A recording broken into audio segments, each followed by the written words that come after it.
Have you ever felt like there's just not enough time in the day to get your woodworking done, to get that project complete? Well, today I want to share with you some tips and information that may help you. Let's go.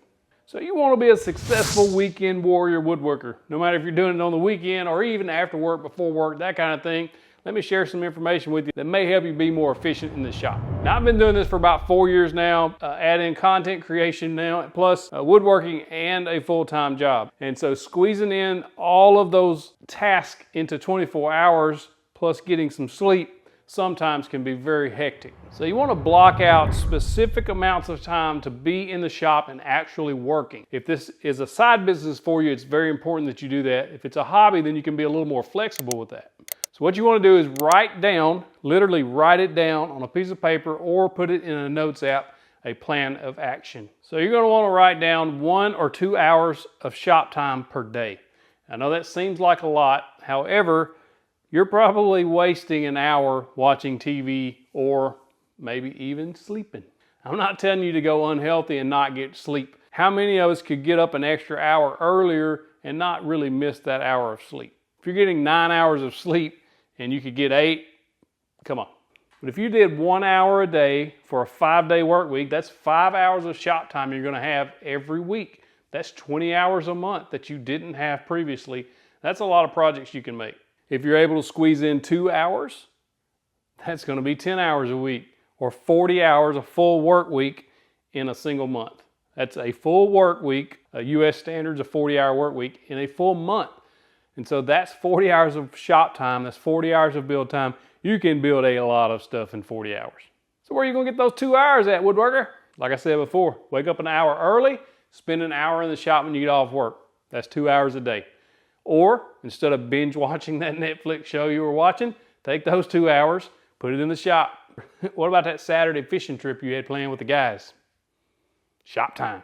If you're serious about building a business, if you're serious about woodworking and want to get better at it, you have to dedicate time to it, and that means some things may have to be put to the side for a brief moment. It doesn't mean you always have to do that every Saturday you're going to be working in the shop and not going on your fishing trips or your golfing outings or whatever your hobby is.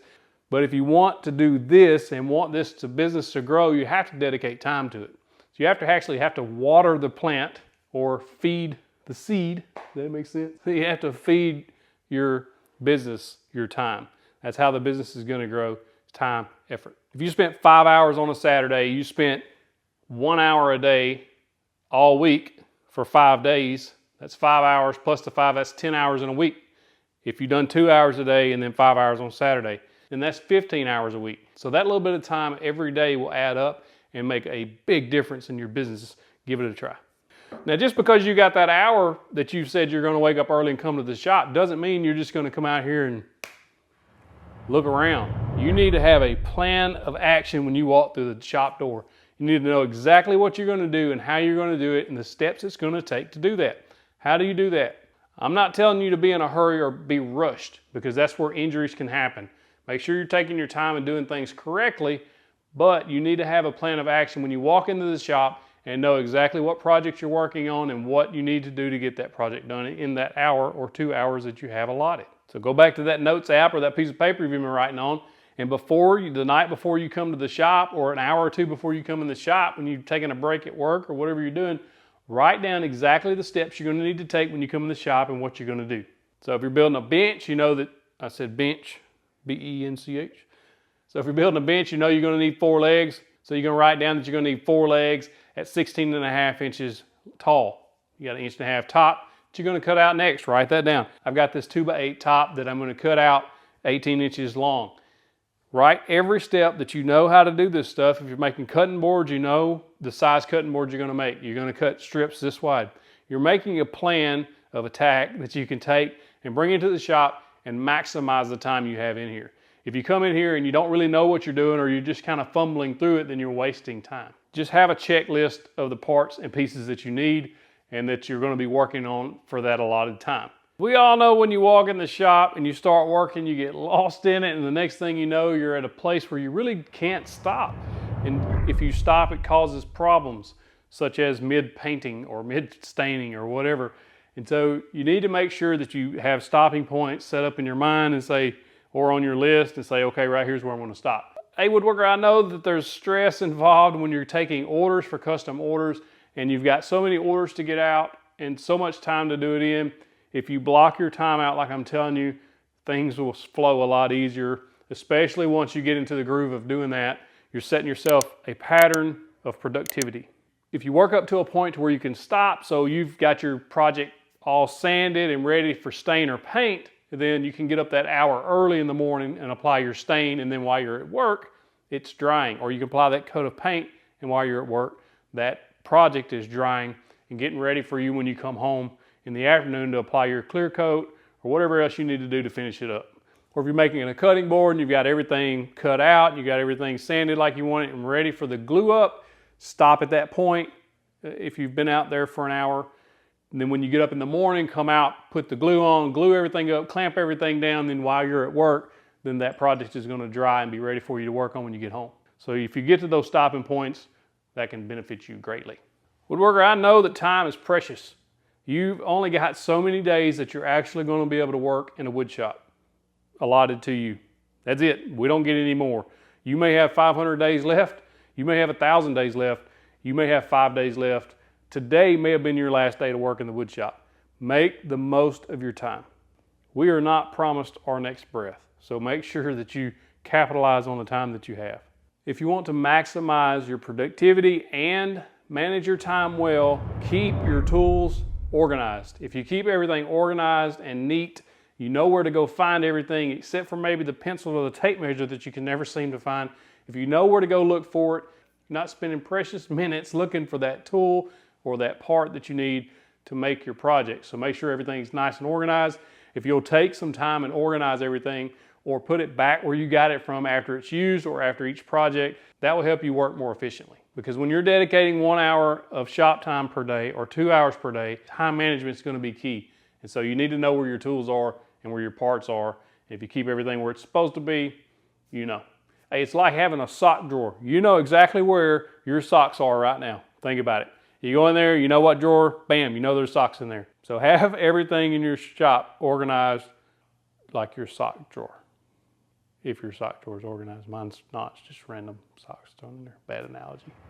Woodworker, a great way to stay on task and have everything planned out is to actually use woodworking plans. We have some available on the website, both free and paid if you want to check those out. 731woodworks.com/store. There's tons of free plans online. Or you can make your own plans, even if it's just a hand-drawn plan where you know that you got to cut certain pieces, certain size, and certain order. That's the thing plans do. They get you organized and you know what step comes next. You know what parts need to be cut out next. Everything is laid out for you. That's a good way to maximize your time in the shop because you already know before you walk in there, you bring that plan in there with you, print it out, or it's drawn on paper. You know exactly what you need to do to get to that stopping point we talked about earlier. Plans are a good way to maximize your time in the shop. The main thing you want to do is focus your time and energy on the project at hand. Make sure that you balance that work-life balance. You want to be able to do woodworking, especially if you're doing this on the side. You've got a full-time job and you've got woodworking on this hand, and then you've got your family on this hand if you have a family and you're not single. So you want to make sure that you keep that balanced. The last thing you want to do is overwork yourself and put your family out or miss that important time that you'll never get back. So why are you putting in all this hard work, woodworker? All this time and effort will equal something. What will it equal? Will it equal that burn pile that the marshmallows are going to get roasted on later? It might, but you're going to learn something in the process. But in all seriousness, if you work hard at this, I've heard from too many people and I've proved it myself that hard work pays off. If you work hard at this, you will establish a business and it will change your life. I'm telling you, it will. If you work hard at it and you use the tools that you have to build the projects that you can and work up from there, things will happen. Good things happen to hardworking people. So that time you're spending in the shop, that extra effort you're putting into your woodworking business will pay off. Dave Ramsey says if you'll live like no one else now, later you can live and give like no one else. Now, he's talking about money management. If you've never heard of him, he's excellent on money management. However, the same principle applies to hard work. You put in the hard work now and it's going to be easier later. You put in the hard work of organizing your shop, it's going to make it easier later.